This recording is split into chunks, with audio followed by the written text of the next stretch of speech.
આમ આદમી પાર્ટીના પ્રદેશ joint secretary Bhavesh કાતરિયાએ રાજીનામું આપ્યું। રાજીનામા પત્રમાં તેમણે પ્રદેશ નેતૃત્વ પર ચોંકાવનારા આક્ષેપો કર્યા। ભાવેશ કાતરિયા આમ આદમી પાર્ટીના જૂનાગઢ જિલ્લાના પ્રમુખ છે।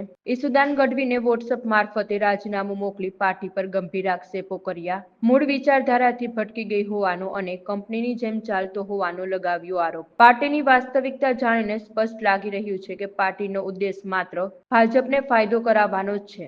2013થી આજ સુધીમાં સૌરાષ્ટ્રમાં પાર્ટીને ઊભી કરવામાં મારાથી શક્ય તે બધું કર્યું તેવું ભાવેશ કાતરિયાએ જણાવ્યું। તેમણે ગોપાલ ઇટાલિયાને માત્ર 1 મિનિટના ધારાસભ્ય ગણાવ્યા। આવનારા સમયમાં અમિત ચાવડાના સાનિધ્યમાં કોંગ્રેસમાં જોડાવાની સ્પષ્ટ જાહેરાત કરી। રાજુ કરપડા બાદ ભાવેશ કાતરિયાનું રાજીનામું પડતા આમ આદમી પાર્ટી માટે સ્થાનિક સ્વરાજ્યની ચૂંટણીના ચઢાણ કપરા બની રહેવાના છે। મારું નામ ભાવેશ કાતરિયા, આમ આદમી પાર્ટીમાં પ્રદેશ જોઈન્ટ સેક્રેટરી હતો અને 2013થી લઈ અને અત્યાર સુધીમાં આમ આદમી પાર્ટીમાં અલગ અલગ હોદ્દાઓ પર કામ કરેલું છે। અને આજ રોજ મેં ઈસુદાનભાઈ ગઢવીને વોટ્સઅપ મારફત મેં મારું રાજીનામું આપેલું છે। સાહેબ, રાજીનામું આપવાનું મુખ્ય કારણ આમ આદમી પાર્ટી એની જે મુખ્ય વિચારધારા છે એનાથી વિમુખ થઈ ગઈ છે।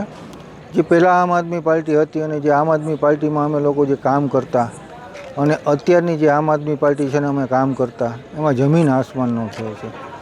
આમ આદમી પાર્ટી એક કોર્પોરેટ કંપની ચાલતી હોય ને એ રીતે ટાર્ગેટથી ચલાવે છે। એક ટાર્ગેટ આપી દેવામાં આવે છે અને એ ટાર્ગેટ ઉપર જ કામ થાય છે। સોશિયલ મીડિયા ઉપર જ મોટું મહત્ત્વ છે અને બીજા એવા ઘણા બધા એવા મુદ્દાઓ છે કે જેને હું વર્ણવું, આગળના નેતાઓએ ઘણાએ વર્ણવેલા છે। તો મને એવું લાગે કે હવે છે ને આનું કોઈ ભવિષ્ય નથી। આવું થતાં મેં મારું રાજીનામું આપી દીધું।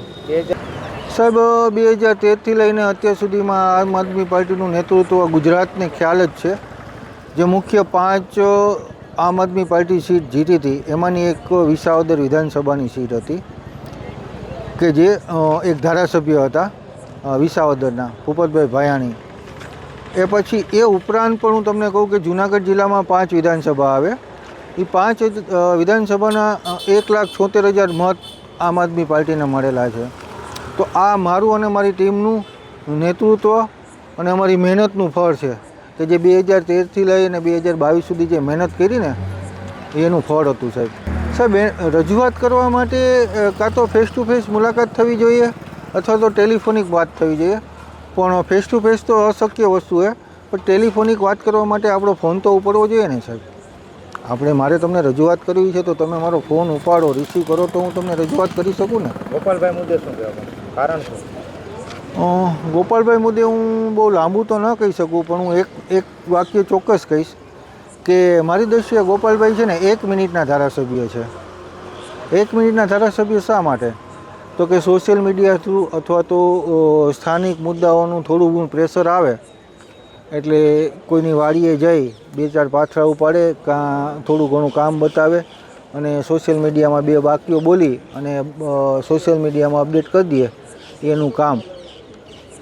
આ ઉપરાંત વિસાવદરની એક ધારાસભ્ય તરીકે કેવડી જવાબદારી હોય છે।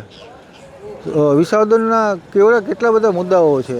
ઇકોઝોનનો મુદ્દો છે, ખેડૂતોને જંગલી પશુનો મુદ્દો છે, પછી લાઇટ, રસ્તા, આ ઘણા બધા મુદ્દાઓ છે એવા કે જે એક ધારાસભ્યની ફરજમાં આવે। પણ આ બધી વસ્તુ સાઈડમાં મૂકી અને બસ સોશિયલ મીડિયામાં વિડીયો અપલોડ કરી અને પોતાની વાહવાહી થાય। એટલા માટે હું એવું કહું છું કે ગોપાલભાઈ એને 1 મિનિટના ધારાસભ્ય છે, એ વિસાવદરના ધારાસભ્ય નથી। હાજી સર, રાજકારણી કીડો છું। આવનાર સમયમાં ચોક્કસ કોંગ્રેસ જોઈન કરીશ। અમિતભાઈ ચાવડા અને કરશનબાપુ ભાદરકાના નેતૃત્વમાં હું કોંગ્રેસનું જોઈન કરીશ।